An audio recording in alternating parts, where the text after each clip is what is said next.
জনগোষ্ঠীৰ জনজাতীয়কৰণৰ সম্পৰ্কৰ প্ৰতিবেদনখন ২৬ তাৰিখে এখন বিশেষ কেবিনেটত আলোচনা হ'ব আৰু ২৭ তাৰিখে আমি ইয়াক বিধানসভাত উপস্থাপন কৰিম।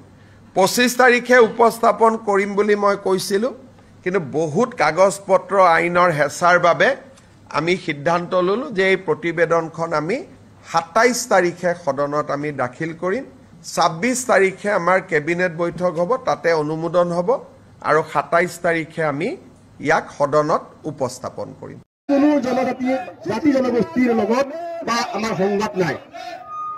আমাৰ এটাই দাবী, এই আমাৰ অধিকাৰ, এই অধিকাৰ যাতে আমি কল্প নহয়।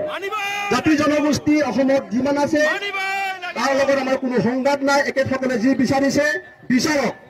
মাত্ৰ আমাৰ যি অসমৰ কিৰণজীয়া ভূমিপুত্ৰ হিচাপে ১৪টা জনগোষ্ঠী আছে, এই জনগোষ্ঠীসকলৰ অধিকাৰ যাতে কল্প কৰিব নালাগে।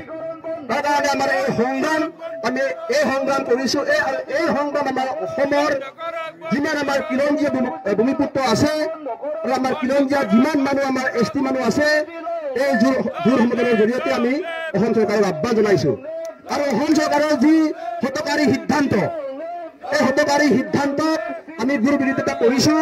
অনাগত সময়ত আমি অসমৰ কিৰণজীয়া মানুহবিলাকে, আমি অসমৰ ভূমিপুত্ৰ কিৰণজীয়াসকলে, ১৪টা জনগোষ্ঠীসকলে যদিহে আমাৰ অধিকাৰ যদি কৰ্ম কৰিব দিয়া যায় বা আনক দিয়া যায়, তেনেহ'লে আমি চৰকাৰৰ বিৰুদ্ধে মাত মাতিবলৈ সক্ষম হ'ম। গতিকে আমি ইয়াৰ জৰিয়তে আমি অসম চৰকাৰক বিচাৰিছোঁ, অনুৰোধ জনাইছোঁ, আহ্বান জনাইছোঁ, যাতে আমাৰ এই অধিকাৰ যি শতাংশ আমাৰ নগণ্য আমাৰ 7.5% যিখিনি শতাংশ আমাৰ সুৰক্ষিত আসন, এই আসন কৰি যাতে আমাৰ সুৰক্ষিত হ'ব লাগে। অসমৰ আমি পিছপৰা জাতি হিচাপে, আমি ৰাজনৈতিকভাৱে পিছপৰা, অৰ্থনৈতিকভাৱে পিছপৰা আমি জাতি। গতিকে এই কিৰণজীয়া আমাৰ ভূমিপুত্ৰসকলক যি সংৰক্ষিত আসন, এই আসন যাতে